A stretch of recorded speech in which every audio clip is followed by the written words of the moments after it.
I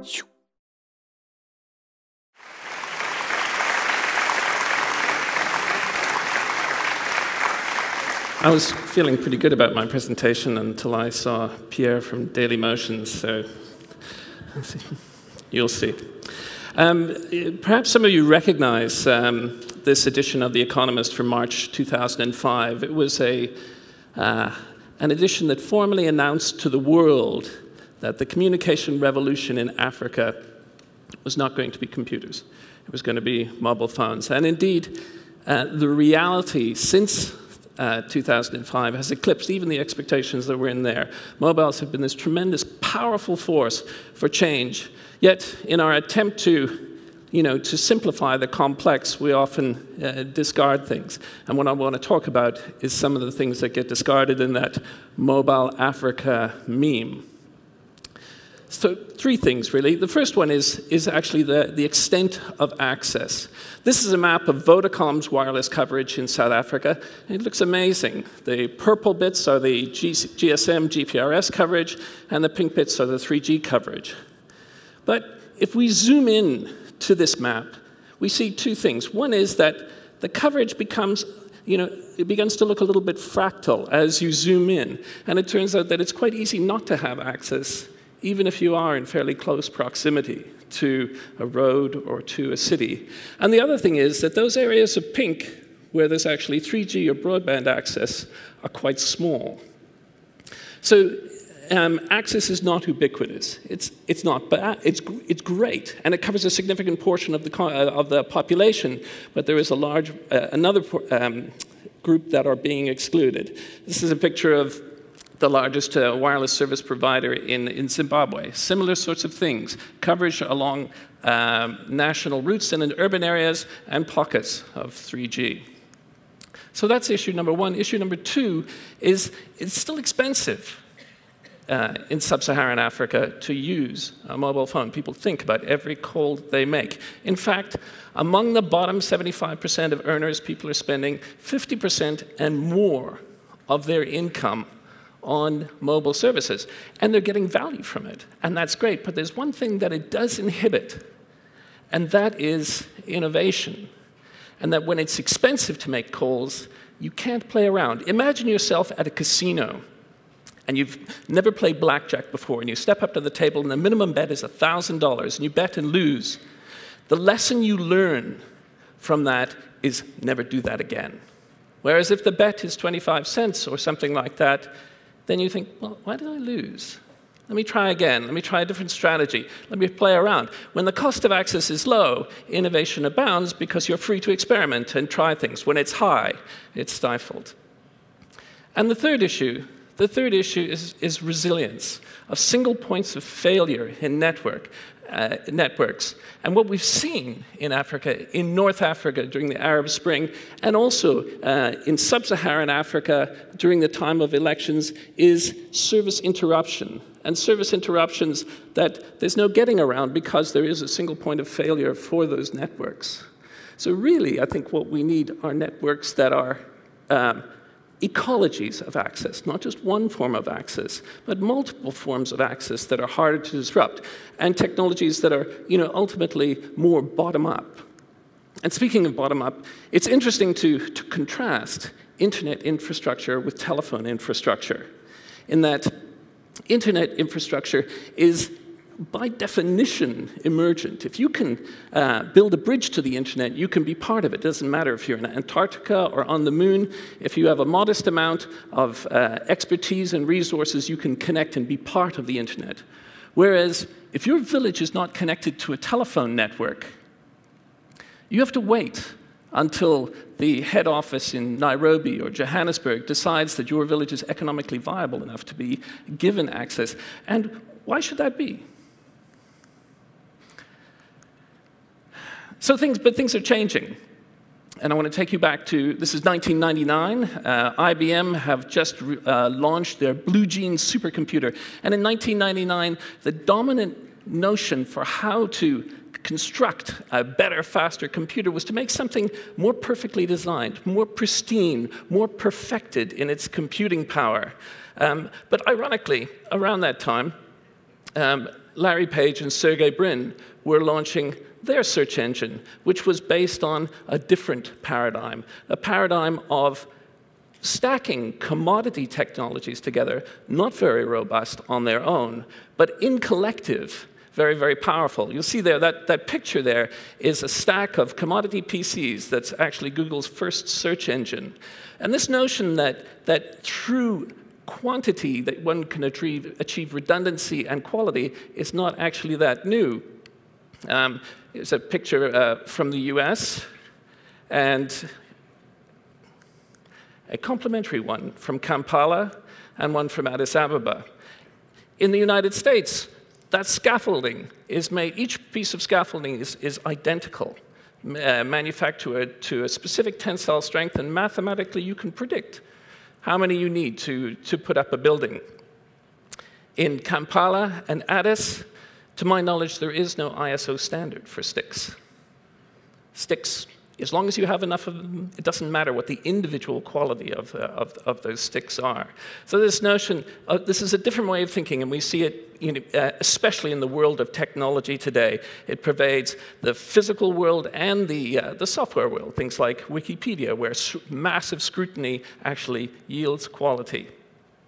So when talking about access in Africa, though, we're talking about one thing. It's not fiber. Fiber is important from a backbone point of view, both undersea and terrestrial backbones. But in terms of reaching people, we're also not talking about copper. Copper is too valuable as a commodity to be practical. We're talking about wireless access. And wireless access turns out to be a big barrier. It's a barrier because policy and regulation to make more spectrum available is slow. It's a barrier because it's now very expensive to get into the game. It costs millions of dollars to buy licensed spectrum. And it's a barrier because the people who have it now are not so interested in having more players because they're in a very comfortable environment. So it's tough to actually get past that bottleneck. But there is one tiny ecosystem that has grown into a massive ecosystem, and that's Wi-Fi. So this tiny unloved bit of spectrum that was handed out mostly for scientific and experimental purposes grew into an industry of wireless access points and computers with Wi-Fi connections, now in cafes, now in hotels, to the point where every smartphone manufactured now has Wi-Fi access. Tablets, the majority of access through tablets is done through Wi-Fi, and it's in everything. It's in your refrigerators, it's in the scale in your bathroom. It is ubiquitous to the point where this year or next, Wi-Fi devices will actually outship mobile phones globally. So it's an amazing growth, but not as amazing for me as when I discovered that one of the most popular Wi-Fi devices was actually running on an open source operating system. And this open source operating system opened up tremendous possibilities for repurposing these devices. And in fact, it spawned an entire community of hackers to start doing interesting things with Wi-Fi.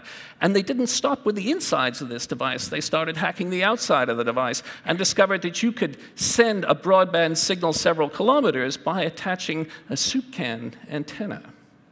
So then this turned on a light bulb for me that there was maybe a possibility for creating alternative infrastructure in underserviced areas.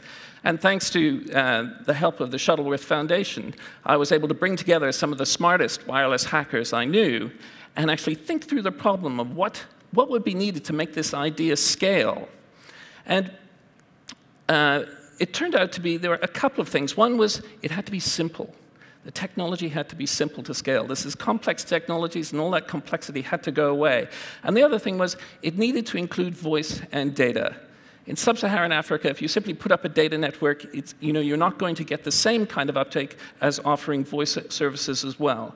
And in order to achieve that level of simplicity, we settled on an ordinary phone. We wanted to be able to plug an ordinary phone into a wireless Wi-Fi network. And in order to do that, we needed two devices. We needed a Wi-Fi access point, and we needed an analog telephony adapter, which is just a complex way of saying we need to be able to plug a phone, an ordinary phone in.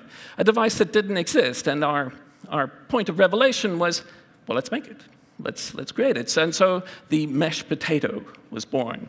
The naming is a long story, but went from a hacked prototype. Is anyone twisting their head sideways to look at the vertical font? To a run of production betas to what we have today, which are we're in actual production and sales of these devices. So what is? Oh, sorry. And the revelation for us was that up until that point, we'd thought of repurposing technology designed and manufactured for North American and European markets and adapting it for sub-Saharan Africa. And the realization that we could actually sort of create our own kind of global supply chain for this was quite an epiphany. And we thought, well, we don't have to stop there. We can actually make it better, and a better technology for rural access. So we made it tougher, capable of withstanding power surges and brownouts and line spikes. And we ruggedized it for years of use in the outdoors. And we made it flexible so it could be powered by solar, by wind, by a car battery. And so what does that all look like in practice? Well, the device has to be mounted outdoors because Wi-Fi devices generally like to see each other. You get much better range. So you can see on the picture there, the device mounted outside. It's got a wire going down into the house where, to the power source, where an ordinary phone could be plugged in, and where a Wi-Fi tablet or a smartphone or a laptop can be connected to the device as well. And what does that look like? Well, let's imagine one device is plugged in, and you have found a connection to some sort of internet service. When you connect another one, you already have potentially a high-value telephone network, simply because if you have two people who need to stay in contact with each other, they already have a tiny telephone company amongst them. But it gets better because each device you add to the network extends the range of the network. It's a mesh network where each device is both a client and an antenna, so there are no towers involved. And as the network expands, the range of the network expands, and it becomes a very simple thing to deploy because simply plugging them in, the devices find their brothers and sisters. And better still, not only can people make phone calls to each other, but then it's also an extended wireless hotspot that people can connect to with any of the billions of Wi-Fi devices that are available now. This is a picture of the first pilot network we built in a Muslim community in Cape Town called the Boerkap. But more interesting is what other people are doing with this technology. This is Lemme Suarez. He's the director of an NGO in East Timor, in the capital Dili, called Fongtil. It's an umbrella NGO whose job it is to connect other NGOs and to network them together. So this was a natural technology for him. East Timor has one mobile provider, which has a natural monopoly and charges the prices you might naturally expect in that environment. So this proved a very viable alternative for them to create a zero cost to them telephone network connecting NGOs in East Timor. Lemme has plans to, he currently has about 120 or 130 devices rolled out over the city and has plans to roll out 100 more this year. This is Wayne Abreu. He lives on the east coast of South Africa, and in his community, there was no internet access. There was about 40 kilometers away, so he forged a long-distance Wi-Fi link to a service provider and began extending services into his community using the same technology. Actually, he uses a mix of our technology and other wireless mesh technologies. One of the things we've deliberately done is try to encourage the interoperability of devices. And he's connected creches, soup kitchens, advice centers, all online in his community. And by contrast, he's done it with a focus on data. Well, that's what the demand is for in his network. Finally, a last example, this is Rael Dessous. He's an entrepreneur in Johannesburg, and together we partnered to build a mesh network in a township south of Johannesburg called Orange Farm. But this example I want to give you is just a slightly different one. It's actually an industrial estate in Johannesburg, a plumbing manufacturer that has multiple points of access to the estate, multiple buildings, And it's very expensive for them to actually stay in touch with their security, with their administration. And so using exactly the same technology, he was able to deploy a solution that actually saved them thousands of rand a month. So it wasn't a scenario that we expected for the mesh potato, but one that worked quite well. And in that picture, you see the woman is using an ordinary phone plugged into the mesh potato, and the gentleman on the left is using his smartphone to actually connect to that same network.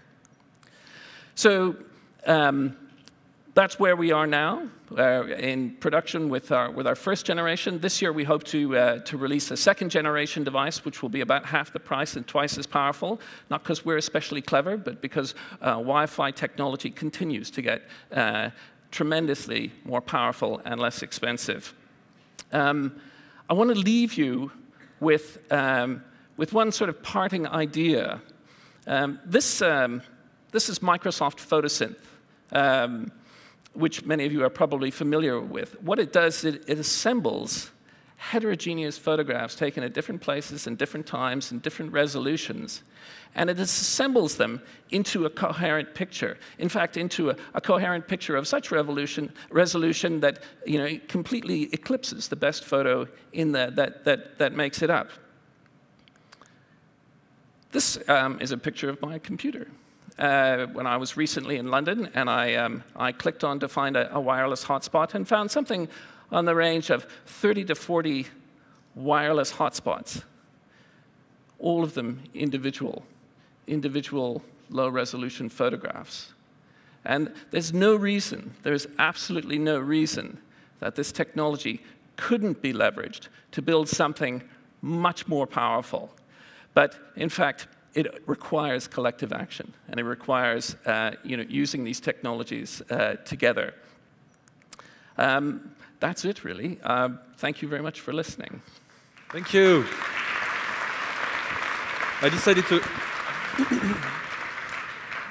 I was too not energetic enough, so I come running now, and I drink Red Bull.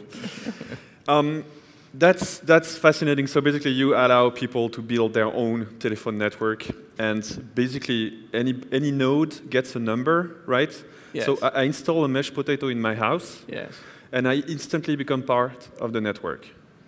Yes, you become part of your local network, and then if you connect your network to the internet, it becomes... when I open the box, I plug it in.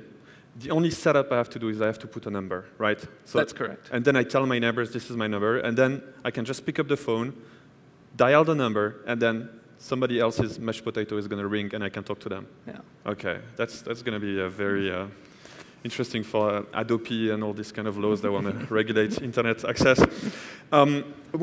Concretely, how does that happen if I want to? If somebody in the audience wants to buy some mesh potatoes for maybe offer some mesh potatoes to a village they know, or they want to use your product? Well, what I would propose is to not get in the way of that. We would certainly help connect people directly to people who are building these village telcos, and encourage you to build a relationship with them directly. We don't want to be an intermediary between that happening. We're simply interested in developing the technology. Okay, so people can contact you, and you put your details on the slides. Yes. And if they want to participate in your project. Thank you very much, Steve Song. Thank you.